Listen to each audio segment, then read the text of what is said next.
this white titanium and that sort of natural titanium. I'll give you a closer look at that in a moment. But essentially this year we have the two sizes, 6.1 inch for the iPhone 15 Pro, and then the larger iPhone 15 Pro Max is 6.7 inches in size.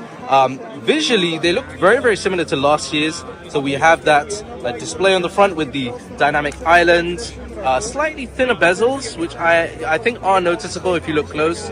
But around the edges, it's titanium, lighter as I mentioned. And down there at the bottom, we now have USB-C. Now, across the iPhone 15 lineup, there is USB-C, but the difference with the Pro models is that you get faster speeds, up to 10 gigabytes. Right, so this is this year's black titanium, which I think looks very similar to last year because it's got that matte kind of effect. Certainly a stealthy matte look. I really, really like this actually. This year, I think I'm drawn towards a darker color, and this certainly looks very, very nice.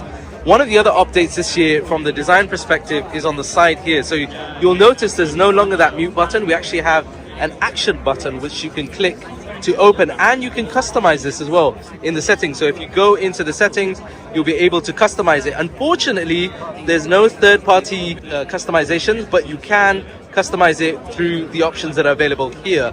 We've got the standard mute button, we've got focus mode, we've got camera mode, we've got flashlight, we've got voice memo, magnifier, shortcut, and accessibility as well. So let's just give you an example of what that might look like. Let's set it up for camera. We scroll out, you press and hold, and it will. This is what natural titanium looks like.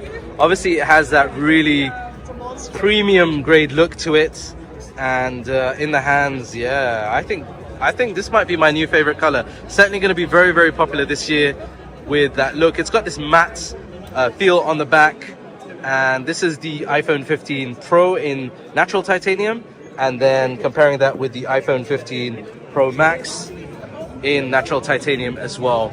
And I think with this color on the back, it really complements the sides as well. And it's nice detail that just give it that really nice premium look. One other thing that I really need to mention very quickly is that this year, Apple are doing away with the leather products in favor of this new kind of woven